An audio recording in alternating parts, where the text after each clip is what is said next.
ಪ್ರಜ್ವಲ್ ಗೌಡ. ನಾನು 3ನೇ ತರಗತಿಯಲ್ಲಿ ಓದುತ್ತಿದ್ದೇನೆ. ನನ್ನ ಶಾಲೆ ಹೆಸರು GSPS ಅಂಬೇಡ್ಕರ್. ನಾನು ಹೇಳುತ್ತಿರುವ ಕಥೆ ಹೆಸರು ಒಂಟೆ ಮತ್ತು ನರಿ. ಒಂದು ದಟ್ಟವಾದ ಕಾಡಿತ್ತಂತೆ. ಆ ಕಾಡಿಗೆ ಇಬ್ಬರು ಸ್ನೇಹಿತರು, ಒಂಟೆ ಮತ್ತು ನರಿ. ಅವರಿಬ್ಬರು ತುಂಬ ಫ್ರೆಂಡ್ಸ್ ಒಟ್ಟಿಗೆ ಹೋಗ್ತಾಯಿದೆ ಅಂತ ತುಂಬ ಹೊರಗಿದ್ರಂತ ಅಂದ್ಬಿಟ್ಟು ನರಿ ಪಗ್ದಿರಲ್ಲೇ ಕಬ್ಬಿನ ತಟ್ಟ ನೋಡ್ತೈತೆ. ನೋಡಿದ ತಕ್ಷಣ ನರಿ ಬಯಲು ನೀರು ಸಿಗುತ್ತೈತೆ. ಆಗ ನರಿ ಹೇಳ್ತಂತೆ, ಇದು ನೋಡೋಕ್ಕೆ ಎಷ್ಟು ಚೆನ್ನಾಗಿದೆ, ತಿನ್ನೋಕ್ಕೆ ಚೆನ್ನಾಗಿಲ್ಲ ಅಂದ್ಬಿಟ್ಟು ಒಂಟೆ ಹತ್ರ ಹೇಳ್ತಂತೆ. ನರಿ ಹೇಳ್ತೈತೆ, ಒಂಟೆ ನಾನು ಪಕ್ಕದಲ್ಲೇ ಒಂದು ಕಬ್ಬಿನ ತಟ್ಟ ನೋಡಿದ ತಕ್ಷಣ ನಮಗೆ ತಿನ್ನಬೇಕು ಅಂತ ಆಸೆಗಿದ್ರೆ ನಾನು ಹೊಟ್ಟೆ ಅಂತಂತೆ ಚೆನ್ನಾಗಿ ಬೀಳುತ್ತೆ ಅಂತಂತೆ. ಅವಾಗ ಒಂಟೆ ನರಿ ಹೇಳ್ತೀನಿ, ಇಲ್ಲ ನಾನು ಹೋಗ್ಲೇಬೇಕು, ಪ್ಲೀಸ್ ಅಣ್ಣ ಒಂದೇ ಒಂದು ಪ್ಲೀಸ್ ಅಣ್ಣ ಅಂತ ಅರ್ಥ ಮಾಡ್ತೈತೆ. ಆಗ ಒಂಟೆ ಸರಿ ಹಾಕ್ತೀನಿ ಹೇಳ್ತಂತೆ. ಊರ ಎಲ್ಲರೂ ಎಲ್ಲ ಚೆನ್ನಾಗಿ ಅಡ್ಡ ಸಿಕ್ತಂತೆ. ಆಗ ಒಂಟೆ ಹೇಳ್ತಂತೆ, ನರಿ ನನ್ನ ಮೇಲೆ ಕುತ್ಕೊಂಡು ಅಂತ ಅಂತೀನಿ ಅಂತ. ನರಿ ಕುತ್ಕೊಂತಂತೆ ದಾರ್ತಂತೆ. ಕಬ್ಬಿನ ತೋಟ ಹೋಗ್ಬಿಟ್ಟು ಹೊಟ್ಟೆ ತುಂಬ ತಿನ್ನೋದು. ಆಗ ನರಿ ಹೇಳ್ತಂತೆ, ಹಾಯಿ ಬೆಳಗ್ಗೆ ಶಿಷ್ಯಾದ ಕಬ್ಬು ತಿಂತಾ ಇದ್ದರೆ ನಮ್ಮ ಹೆಸರು ಹಾಡಾಡಬೇಕು ಅಂತಂತೆ.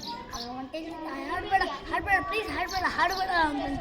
ಆಗ ನರಿ ಹೇಳ್ತಂತೆ, ಇಲ್ಲ ನಾನು ತುಂಬ ಖುಷಿಯಾಗಿದೆ, ನಾನು ಹಾಡಲೇಬೇಕು ಅಂದ್ಬಿಟ್ಟು ಮಾಡ್ಕೊಂಡಿಲ್ಲ.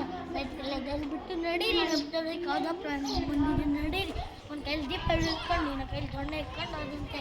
ಆಗ ನರಿ ಸರಿಯಾದ ಸಮಯ ನೋಡ್ಕೊಂಡು ಅಲ್ಲಿ ಬಂದ ಕಲ್ಲು ಬಿಡ್ತಂತೆ. ಅಲ್ಲಿ ಮಚ್ಕೊಂಡ್ತಿದ್ದೆ ಈಗ ಹೊಡಕಲ್ಲು ನಾವು ಕೈ ಹೋಗ್ಬಿಟ್ಟು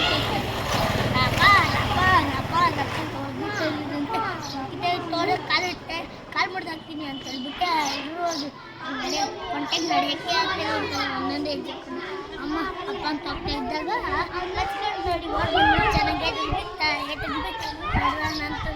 ಎಷ್ಟು ಬುದ್ಧಿ ಬಂತ ನಿಂಗೆ ತುಂಬ ಓಡಕ್ಕಾಗಲ್ಲ ಅಂತ ಅನ್ನಿಸ್ತಂತೆ. ಆಗ ಒಂಟೆ ನರಿ ಹೇಳ್ತಂತೆ, ಆಗ ಒಂಟೆ ಪಾಪ ನಿಮ್ಮಿಂದ ನಾನು ಅದೇ ತಿಂತಾನೆ ಅಂತ ಹೇಳ್ಬಿಟ್ಟು ಅಂತಂತೆ. ಆಗ ನರಿಗೆ ಒಂಚೂರು ನೋವೇ ಆಗಿಲ್ಲಂತೆ. ಅದನ್ನ ನೆನ್ಸ್ಕೊಂಡು ಆಗ್ತಾನೆ ಇರ್ತಂತೆ.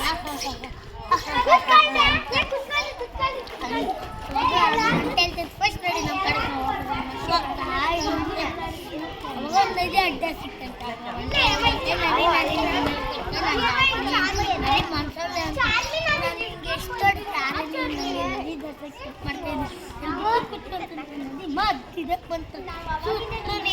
ಎಲ್ಲ ನೋಡಿದ್ರು ನೋಡಿರ್ತಂತೆ.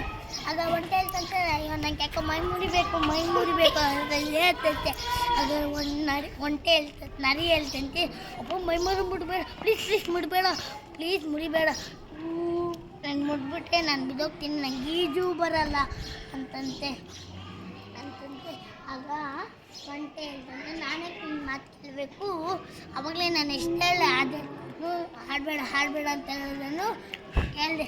ಅದೇನು ನೀನು ಹಾಡ್ಬಿಟ್ಟೆ, ಆವಾಗಲೇ ನಾನು ಎಷ್ಟು ಕೇಳ್ಕೊಂಡು ಆದರೆ ನೀನು ನನ್ನ ಮಾತು ಕೇಳಿಲ್ವಾಗ ನನ್ನ ಮಾತು ಕೇಳಬೇಕು ಅಂತ ಹೇಳ್ಬಿಟ್ಟು ಟಕ ಕಾಲು ಮುಡ್ಬಿಟ್ಟು ಹಾಗೆ ನನ್ನ ನೀರು ಬಿದ್ದೈತಂತೆ. ಒದ್ದಾಡಿ ಸತ್ತೇ ಹೋಯ್ತಂತೆ. ಆಗ ಹೊಟ್ಟೆ ಹೇಳ್ತಂತೆ, ನಿನ್ನೆಂತ ಗಿಳಿ ಸಿಗೋಂಗಿಲ್ಲಪ್ಪ ಅಂದ್ಬಿಟ್ಟು ಕಾಡ್ಕೊಂಡು ಹೇಗೆ ವಾಪಸ್ ಹೊರಟಿರ್ತಂತೆ. ಈ ಕಥೆಯ ನೀತಿ ಏನಂದರೆ ನಾವು ಒಳ್ಳೆ ಸ್ನೇಹಿತರನ್ನೇ ಮಾಡ್ಕೊಬೇಕು, ಕೆಟ್ಟ ಸ್ನೇಹಿತರು ಮಾಡ್ಕೊಂಡ್ರೆ ಒಂದಲ್ಲ ಒಂದು ದಿನ ನಮಗೆ ಆಪತ್ತು.